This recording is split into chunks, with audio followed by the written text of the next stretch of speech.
मेरे प्यारे देशवासियों, नमस्कार। आज आपसे मन की बात एक ऐसे समय कर रहा हूं जब कोरोना हम सभी के धैर्य, हम सभी के दुख बर्दाश्त करने की सीमा की परीक्षा ले रहा है। बहुत से अपने हमें असमय छोड़कर चले गए हैं। कोरोना की पहली वेव का सफलतापूर्वक मुकाबला करने के बाद देश हौसले से भरा हुआ था, आत्मविश्वास से भरा हुआ था। लेकिन इस तूफान ने देश को झकझोर दिया है। साथियों, बीते दिनों इस संकट से निपटने के लिए मेरी अलग-अलग सेक्टर्स के एक्सपर्ट्स के साथ, विशेषज्ञों के साथ लंबी चर्चा हुई है। हमारी फार्मा इंडस्ट्री के लोग हों, वैक्सीन मैन्युफैक्चरर्स हों, ऑक्सीजन के प्रोडक्शन से जुड़े लोग हों या फिर मेडिकल फील्ड के जानकार, उन्होंने अपने महत्वपूर्ण सुझाव सरकार को दिए हैं। इस समय हमें इस लड़ाई को जीतने के लिए एक्सपर्ट्स और वैज्ञानिक सलाह को प्राथमिकता देनी है। राज्य सरकार के प्रयत्नों को आगे बढ़ाने में भारत सरकार पूरी शक्ति से जुटी हुई है। राज्य सरकारें भी अपना दायित्व निभाने की पूरी कोशिश कर रही हैं।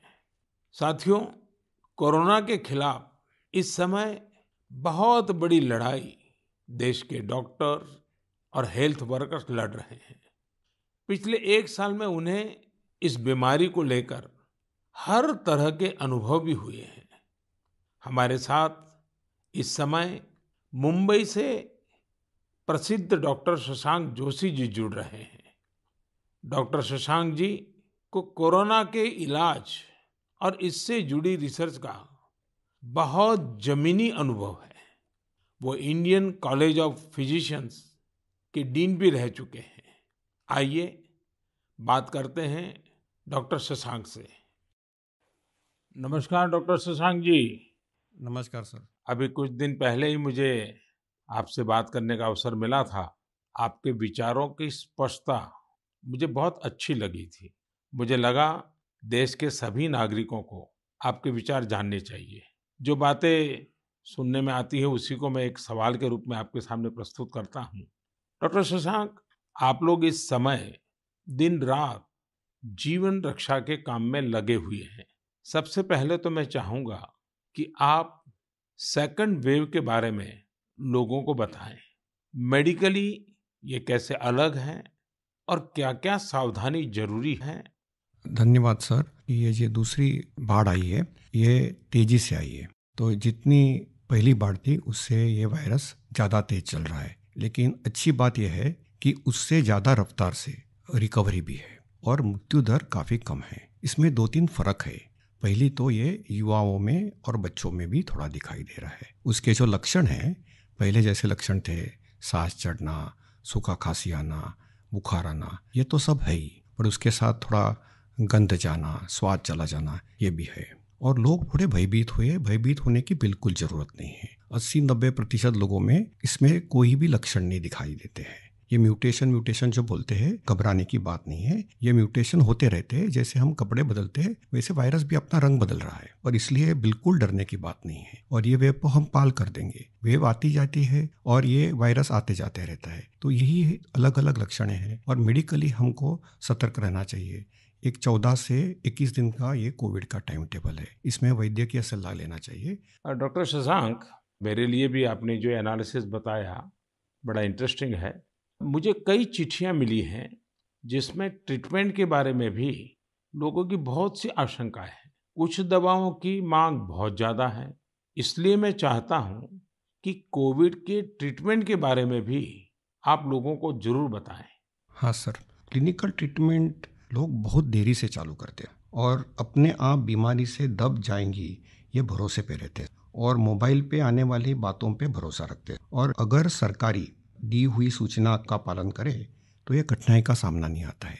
तो कोविड में जो ट्रीटमेंट क्लिनिकल प्रोटोकॉल है उसमें 3 प्रकार की तीव्रता है। हल्का या माइल्ड कोविड, मध्यम या मॉडरेट कोविड और तीव्र कोविड जो सीवियर कोविड बोलते हैं, इसके लिए है। तो जो हल्का कोविड है उसके लिए तो हम ऑक्सीजन का मॉनिटरिंग करते हैं, पल्स का मॉनिटरिंग करते हैं, बुखार का मॉनिटरिंग करते हैं। बुखार बढ़ जाता है तो कभी कभी पैरासीटामोल जैसी दवाई का इस्तेमाल करते हैं और अपने डॉक्टर से संपर्क करना चाहिए। जो मॉडरेट कोविड होता है, मध्यम कोविड होता है या तीव्र कोविड होता है तो वैद्यक या अपने डॉक्टर के साथ संपर्क करना बहुत जरूरी है। सही और सस्ती दवाई अवेलेबल है जिसमें स्टीरॉयड जो है ये जान बचा सकती है, जो इनहेलर्स दे सकते हैं हम, टैबलेट दे सकते हैं हम, और उसके साथ ही प्राणवायु जो ऑक्सीजन है वो देना पड़ता है और इसके लिए छोटे छोटे इलाज है। लेकिन अक्सर क्या हो रहा है कि एक नई एक्सपेरिमेंटल दवाई है जिसका नाम है रेमडेसिविर। ये दवाई से एक चीज़ जरूर होती है कि अस्पताल में 2-3 दिन कम रहना पड़ता है और क्लिनिकल रिकवरी में थोड़ी सी उसकी एड होती है। ये भी दवाई कम काम करती है जब पहले 9-10 दिन में दी जाती है और ये 5 ही दिन लेनी पड़ती है। तो ये लोग जो दौड़ रहे हैं रेमडेसिविर के पीछे, ये बिल्कुल दौड़ना नहीं चाहिए। ये दवाई की थोड़ा काम है जिनको ऑक्सीजन लगता है, प्राणवायु ऑक्सीजन लगता है, जो अस्पताल में भर्ती होते हैं और डॉक्टर जब बताते तभी लेना चाहिए। तो ये बहुत ज़रूरी है सब लोगों को समझना। हम प्राणायाम करेंगे, हमारे शरीर के जो लंग्स है उसको थोड़ा एक्सपांड करेंगे और जो हमारी खून पतली करने वाली जो इंजेक्शन आती है जिसको हम हिपैरिन बोलते हैं, ये छोटी छोटी दवाइयाँ देंगे तो 98% लोग सर ठीक हो जाते हैं। तो पॉजिटिव रहना बहुत ज़रूरी है। ट्रीटमेंट प्रोटोकॉल वैद्य के सलाह से लेना बहुत ज़रूरी है और ये जो महंगी महंगी दवाई है उसके पीछे दौड़ने की कोई ज़रूरत नहीं है सर। अपने पास अच्छे इलाज चालू है, प्राणवायु ऑक्सीजन है, वेंटिलेटर की भी सुविधा है, सब कुछ है सर। और कभी कभी ये दवाई यदि मिल जाती है तो योग्य लोगों में ही देनी चाहिए। तो इसके लिए बहुत भ्रम पैदा हुआ है और इसलिए ये स्पष्टीकरण देना चाहता हूँ सर कि अपने पास वर्ल्ड की सबसे बेस्ट ट्रीटमेंट अवेलेबल है। आप देखेंगे कि भारत में सबसे अच्छा रिकवरी रेट है। आप यदि कंपेयर करेंगे यूरोप के लिए, अमेरिका, वहीं से भी हमारे यहाँ के ट्रीटमेंट प्रोटोकॉल से मरीज ठीक हो रहे हैं सर। डॉक्टर शशांक, आपका बहुत बहुत धन्यवाद। डॉक्टर शशांक ने जो जानकारियां हमें दी वो बहुत जरूरी है और हम सबके काम आएगी। साथियों, मैं आप सबसे आग्रह करता हूं, आपको अगर कोई भी जानकारी चाहिए हो, कोई और आशंका हो, तो सही सोर्स से ही जानकारी लें। आपके जो फैमिली डॉक्टर हो, आसपास के जो डॉक्टर्स हो, आप उनसे फोन से संपर्क करके सलाह लीजिए। मैं देख रहा हूं कि हमारे बहुत से डॉक्टर खुद भी ये जिम्मेदारी उठा रहे हैं। कई डॉक्टर्स सोशल मीडिया के जरिए लोगों को जानकारी दे रहे हैं, फोन पर, व्हाट्सएप पर भी काउंसलिंग कर रहे हैं। कई हॉस्पिटल की वेबसाइटें हैं जहां जानकारियां भी उपलब्ध हैं और वहां आप डॉक्टर से परामर्श भी ले सकते हैं। ये बहुत सराहनीय है। मेरे साथ श्रीनगर से डॉक्टर नावीद नजीर शाह जुड़ रहे हैं। डॉक्टर नावीद श्रीनगर के गवर्नमेंट मेडिकल कॉलेज में प्रोफेसर हैं। नावीद जी अपनी देखरेख में अनेकों कोरोना पेशेंट्स को ठीक कर चुके हैं और रमजान के इस पवित्र माह में डॉक्टर नावीद अपना कार्य भी निभा रहे हैं और उन्होंने हमसे बातचीत के लिए समय भी निकाला है। आइए उन्हीं से बात करते हैं। नावीद जी, नमस्कार। नमस्कार सर। डॉक्टर नावीद, मन की बात के हमारे श्रोताओं ने इस मुश्किल समय में पैनिक मैनेजमेंट का सवाल उठाया है। आप अपने अनुभव से उन्हें क्या जवाब देंगे? देखिए, जब कोरोना शुरू हुआ तो कश्मीर में जो सबसे पहला हॉस्पिटल डिजिग्नेट हुआ एज कोविड हॉस्पिटल वो हमारा सीडी हॉस्पिटल था जो मेडिकल कॉलेज के अंडर में आता है। तो उस टाइम एक खौफ का माहौल था, लोगों में तो था ही। वो समझते थे शायद कोविड का इन्फेक्शन किसी को हो जाता है तो एक डेथ सेंटेंस माना जाएगा ये। और ऐसे ही जो हमारे अस्पतालों में डॉक्टर साहिबान या पैरामेडिकल स्टाफ काम करते थे उनमें भी एक खौफ का माहौल था कि हम इन पेशेंट्स को कैसे फेस करेंगे, हमें इन्फेक्शन होने का खतरा तो नहीं है। लेकिन जो ही टाइम गुजरा हमने भी देखा कि अगर पूरी तरीके से हम जो प्रोटेक्टिव गियर पहने और एहतियाती तदाबीर जो है उन पे अमल करें तो हम भी सेफ रह सकते हैं और हमारा जो बाकी स्टाफ है वो भी सेफ रह सकता है। और आगे आगे जब भी हम देखते गए तो ये मरीज जो कुछ लोग बीमार थे, कुछ एसिम्प्टोमेटिक थे यानी कि उनमें कोई बीमारी के कोई लक्षण नहीं थे, हमने देखा कि करीब करीब 90-95% से ज्यादा जो मरीज हैं वो खुद विदाउट एनी मेडिकेशन भी ठीक हो जाते हैं। तो वक्त जैसे गुजरता गया तो लोगों में एक जो कोरोना का एक डर था वो बहुत कम हो गया। आज की बात जो हम ये सेकंड वेव जो इस टाइम हमारी आई है इस कोरोना में, इस टाइम भी हमें पैनिक होने की जरूरत नहीं है। इस मौके पे भी हम अगर जो प्रोटेक्टिव मेजर्स हैं, जो एसओपीज हैं, अगर उन पे हम अमल करेंगे, जैसे मास्क पहनना, हैंड सैनिटाइजर का यूज करना, इसके अलावा फिजिकल डिस्टेंस मेंटेन करना या सोशल गैदरिंग्स हम अवॉइड करें, तो हम अपना रोजमर्रा का काम भी बखूबी निभा सकते हैं और इस बीमारी से प्रोटेक्शन भी पा सकते हैं। डॉक्टर नावीद, वैक्सीन को लेकर भी लोगों के कई सारे सवाल हैं, जैसे कि वैक्सीन से कितनी सुरक्षा मिलेगी, वैक्सीन के बाद कितना आश्वस्त रह सकते हैं। आप कुछ बात इसमें बताएं तो श्रोताओं को बहुत लाभ होगा। जब कोरोना का इन्फेक्शन सामने आया, तब से आज तक हमारे पास अभी कोविड-19 के अगेंस्ट कोई इफेक्टिव ट्रीटमेंट अवेलेबल नहीं है। तो हम इस बीमारी को फाइट दो ही चीजों से कर सकते हैं। एक तो प्रोटेक्टिव मेजर, और हम पहले से ही कह रहे थे कि अगर कोई इफेक्टिव वैक्सीन हमारे पास आए तो वो हमें इस बीमारी से निजात दिला सकता है। और हमारे मुल्क में दो वैक्सीन इस टाइम अवेलेबल है, कोवैक्सीन है, कोविशील्ड है, जो यहीं पे बना हुआ वैक्सीन है। और कंपनीज भी अपनी जो उन्होंने ट्रायल्स की हैं, तो उसमें भी देखा गया है कि इसकी एफिकेसी जो है वो 60% से ज्यादा है।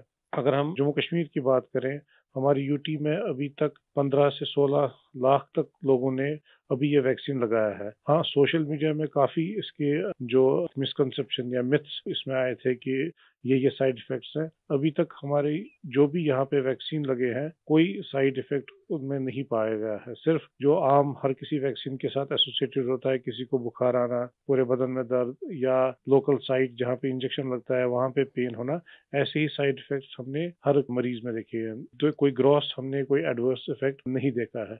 हाँ, और दूसरी बात, लोगों में ये भी आशंका थी कि कुछ लोग आफ्टर वैक्सीनेशन यानी वैक्सीन टीकाकरण के बाद पॉजिटिव हो गए।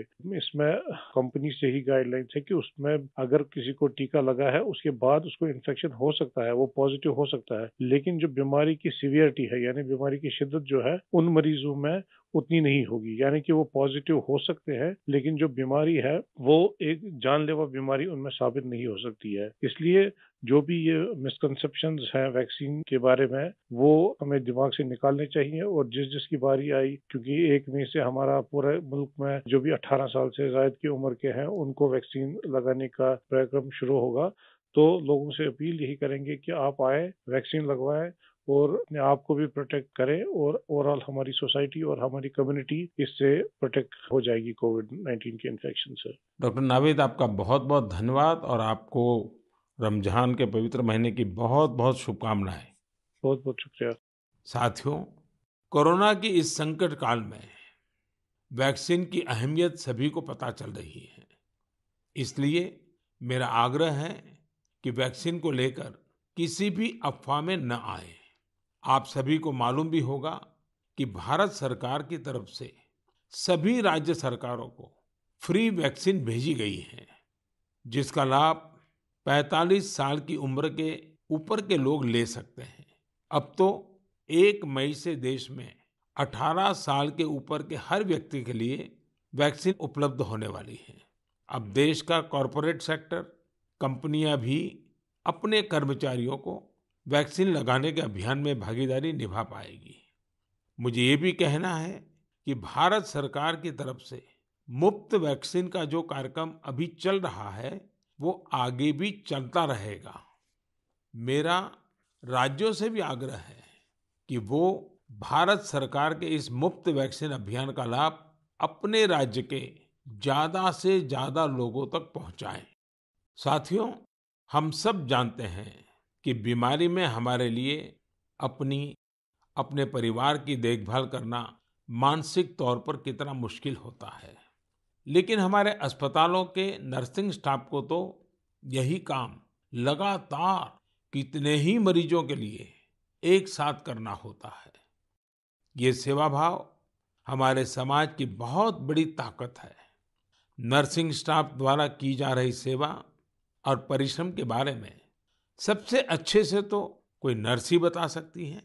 इसलिए मैंने रायपुर के doctor B.R. Ambedkar medical college hospital में अपनी सेवाएं दे रही सिस्टर भावना ध्रुव जी को मन की बात में आमंत्रित किया है। वो अनेकों कोरोना मरीजों की देखभाल कर रही हैं। आइए उन्हीं से बात करते हैं। नमस्कार भावना जी। आदरणीय प्रधानमंत्री जी, नमस्कार। भावना जी, yes sir.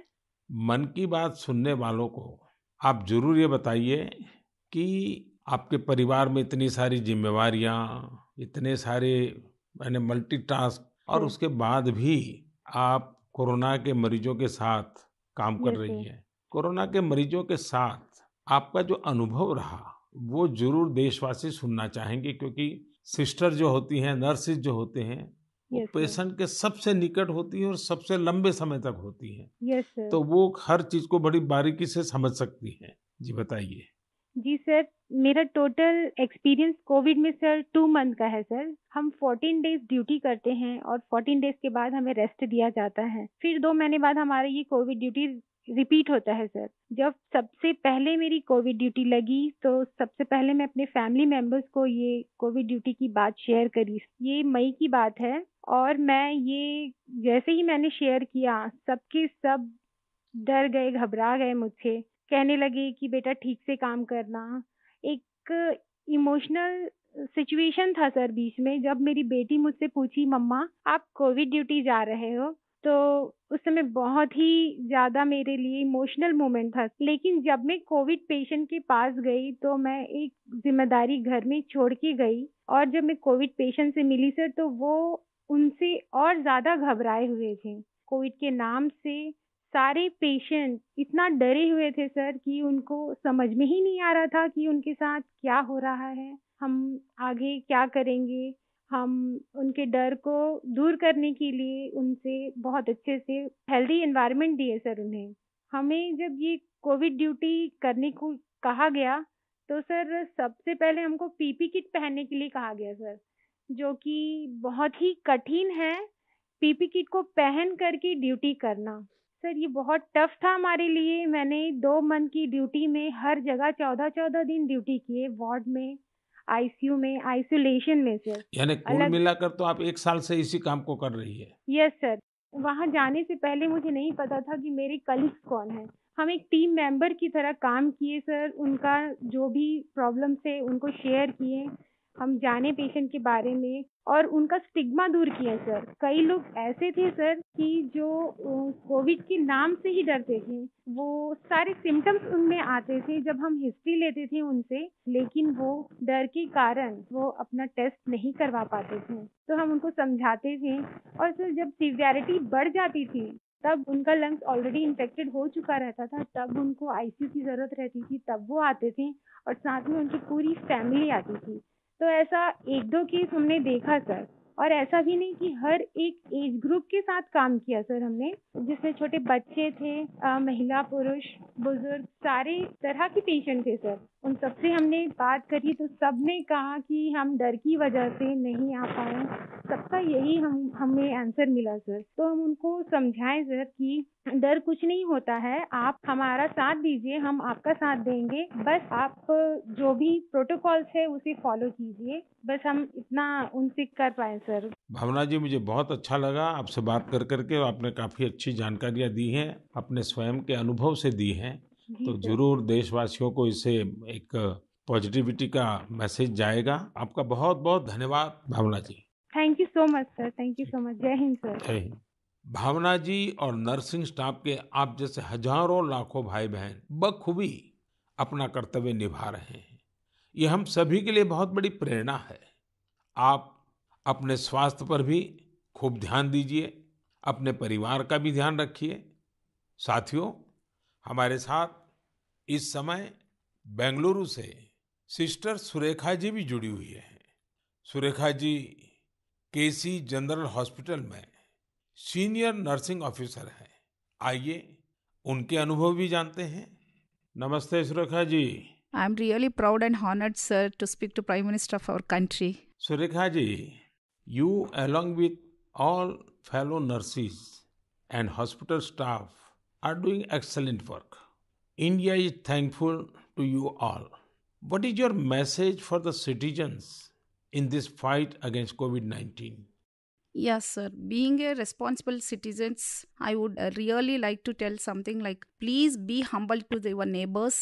And early testing and proper tracking help us to reduce the mortality rate. And moreover, please, if you find any symptoms, isolate yourself and consult nearby doctors and get treated as early as possible. So community need to know awareness about this disease and be positive, don't be panic and don't be stressed out. It worsen the condition of the patient. We are thankful to our government, proud to have a vaccine also. I'm already vaccinated. With my own experience, I wanted to tell the citizens of India, no vaccines provides 100% protections immediately. It takes time to build a immunity. Please don't be scared to get vaccinated. Please vaccinate yourself. There is a minimal side effects, and I want to deliver the message like stay at home, stay healthy, avoid contact with the people who are sick, and avoid touching the nose, eyes and mouth unnecessarily. Please practice physical distancing, wear mask properly, wash your hands regularly, and home remedies you can practice in the house. Please drink Ayurvedic Kada, take steam inhalation and mouth gargling every day, and breathing exercise so you can do it. And one more thing, last and not least, please have a sympathy towards frontline workers and professionals. We need your support and cooperation. We will fight together. We will get through with the pandemic. This is what my message to the people, sir. Thank you Surekha ji. Thank you, sir. Surekha ji, वाकई आप बहुत कठिन समय में मोर्चा संभाले हुए हैं। आप अपना ध्यान रखिए। आपके परिवार को भी मेरी बहुत बहुत शुभकामनाएं हैं। मैं देश के लोगों से भी आग्रह करूंगा कि जैसा भावना जी, सुरेखा जी ने अपने अनुभव से बताया है, कोरोना से लड़ने के लिए पॉजिटिव स्पिरिट बहुत ज्यादा जरूरी है और देशवासियों को इसे बनाए रखना है। साथियों, डॉक्टर्स और नर्सिंग स्टाफ के साथ साथ इस समय लैब टेक्नीशियंस और एम्बुलेंस ड्राइवर्स जैसे फ्रंटलाइन वर्कर्स भी भगवान की तरह ही काम कर रहे हैं। जब कोई एम्बुलेंस किसी मरीज तक पहुंचती है तो उन्हें एम्बुलेंस ड्राइवर देवदूत जैसा ही लगता है। इन सब की सेवाओं के बारे में, इनके अनुभव के बारे में देश को जरूर जानना चाहिए। मेरे साथ अभी ऐसे ही एक सज्जन है, श्रीमान प्रेम वर्मा जी, जो कि एक एम्बुलेंस ड्राइवर है। जैसा कि इनके नाम से ही पता चलता है, प्रेम वर्मा जी अपने काम को, अपने कर्तव्य को पूरे प्रेम और लगन से करते हैं। आइए उनसे बात करते हैं। नमस्ते प्रेम जी। नमस्ते सर जी। भाई प्रेम, हाँ जी सर। आप अपने कार्य के बारे में हाँ जी। जरा विस्तार से बताइए। आपका जो अनुभव है वो भी बताइए। मैं गेट्स एम्बुलेंस में ड्राइवर की पोस्ट पे हूँ। हाँ। और जैसे ही कंट्रोल हमें एक टैब पे कॉल देता है, 102 से जो कॉल आती है, हम मूव करते हैं पेशेंट के पास। हम पेशेंट को जाते हैं उनके पास। तो 2 साल से हम कंटिन्यू कर रहे हैं काम। अपना किट पहन के, ग्लव्स मास्क पहन के पेशेंट को जहाँ वो ड्रॉप करने के लिए कहते हैं, जो भी हॉस्पिटल में, हम जल्दी से जल्दी उनको ड्रॉप करते हैं। आपको तो वैक्सीन की दोनों डोज लग गई होगी। बिल्कुल सर। तो दूसरे लोगों को वैक्सीन लगवाएं, इसके लिए आपका क्या संदेश है? सर बिल्कुल, सभी को ये डोज लगवानी चाहिए और अच्छी ही है फैमिली के लिए भी। अब मुझे मेरी मम्मी कहती है ये नौकरी छोड़ दो। मैंने बोला मम्मी, अगर मैं भी नौकरी छोड़ के बैठ जाऊंगा तो सब और पेशेंट को कैसे कौन छोड़ने जाएगा, क्योंकि सब इस कोरोना काल में सब भाग रहे हैं, सब नौकरी छोड़ छोड़ के जा रहे हैं। मम्मी भी मुझे बोलती है कि बेटा ये नौकरी छोड़ दे। मैंने बोला नहीं मम्मी, मैं नौकरी नहीं छोड़ूंगा। प्रेम जी, माँ को दुखी मत करना, नहीं माँ सर। को समझाना। हाँ जी। लेकिन ये जो आपने माँ वाली बात बताई ना, हाँ जी। ये बहुत ही छूने वाली है। आपकी माता जी को भी हाँ जी। मेरा प्रणाम कहिएगा। बिल्कुल। हाँ। हाँ जी। और प्रेम जी, मैं आपके माध्यम से, हाँ जी, ये एम्बुलेंस चलाने वाले हमारे ड्राइवर भी हाँ जी, कितना बड़ा रिस्क लेकर के काम कर रहे हैं, हाँ जी, और हर एक की माँ क्या सोचती है, बिल्कुल सर। ये बात जब श्रोताओं तक पहुंचेगी, हाँ जी, मैं जरूर मानता हूँ कि उनको भी दिल को छू जाएगी। हाँ जी। प्रेम जी, बहुत बहुत धन्यवाद। आप एक प्रकार से प्रेम की गंगा बहा रहे हैं। धन्यवाद सर जी। धन्यवाद भैया। धन्यवाद। साथियों, प्रेम वर्मा जी और इन जैसे हजारों लोग आज अपना जीवन दांव पर लगाकर लोगों की सेवा कर रहे हैं। कोरोना के खिलाफ इस लड़ाई में जितने भी जीवन बच रहे हैं, उसमें एम्बुलेंस ड्राइवर्स का भी बहुत बड़ा योगदान है। प्रेम जी, आपको और देश भर में आपके सभी साथियों को मैं बहुत-बहुत साधुवाद देता हूँ। आप समय पर पहुँचते रहिए, जीवन बचाते रहिए। मेरे प्यारे देशवासियों, ये सही है कि कोरोना से बहुत लोग संक्रमित हो रहे हैं, लेकिन कोरोना से ठीक होने वाले लोगों की संख्या भी उतनी ही ज्यादा है। गुरुग्राम की प्रीति चतुर्वेदी जी ने भी हाल ही में कोरोना को हराया है। प्रीति जी मन की बात में हमारे साथ जुड़ रही हैं। उनके अनुभव हम सबके काफी काम आएंगे। प्रीति जी नमस्ते। नमस्ते सर, कैसे हैं आप? मैं ठीक हूँ जी। सबसे पहले तो मैं आपकी कोविड-19 से जी। सफलतापूर्वक लड़ने के लिए जी। सराहना करूंगा। थैंक यू सो मच मेरी सर। कामना है आपका स्वास्थ्य और तेजी से बेहतर हो। जी, शुक्रिया सर। प्रीति जी, हाँ जी सर। ये सिर्फ आपके परिवार में आप ही का नंबर लगा कि परिवार के और सदस्य भी इसमें फंस गए? नहीं, नहीं सर, मैं अकेली ही हुई थी चलिए आज भगवान पॉजिटिव। की कृपा रही। अच्छा, जी मैं सर। चाहूंगा हाँ जी कि सर। आप अपने इस पीड़ा के अवस्था के कुछ अनुभव अगर साझा करें, तो जी सर। शायद जो श्रोता है हाँ उनको भी जी। ऐसे समय कैसे अपने आप को संभालना चाहिए, इसका मार्गदर्शन मिलेगा। जी सर, ज़रूर। सर इनिशियली इस स्टेज में मेरे को बहुत ज़्यादा लेथार्जिक मतलब बहुत सुस्ती-सुस्ती आया और उसके बाद ना मेरे गले में थोड़ी-सी खराश होने लगी। तो उसके बाद ना मेरा थोड़ा-सा मेरे को लगा कि ये सिम्पटम्स है तो मैंने टेस्ट कराने के टेस्ट कराया। दूसरे दिन रिपोर्ट आते ही जैसे ही मेरे को पॉजिटिव हुआ, मैं अपने आप को क्वारंटीन कर लिया। एक रूम में आइसोलेट करके अब डॉक्टर्स के साथ कंसल्ट करा मैंने उनसे, उनकी मेडिकेशन स्टार्ट कर तो दी। आपका परिवार बच गए आपके क्विक जी सर। एक्शन के कारण। जी सर, वो बाकी सबका भी बाद में कराया था, बाकी सब नेगेटिव थे, मैं ही पॉजिटिव थी और उससे पहले मैंने अपने आप को आइसोलेट कर लिया था एक रूम के अंदर। अपनी ज़रूरत का सारा सामान रख के उसको मैं अपने आप अंदर कमरे में बंद हो गई थी और उसके साथ-साथ मैंने फिर डॉक्टर के साथ मेडिकेशन स्टार्ट कर दी। सर मैंने मेडिकेशन के साथ-साथ ना मैंने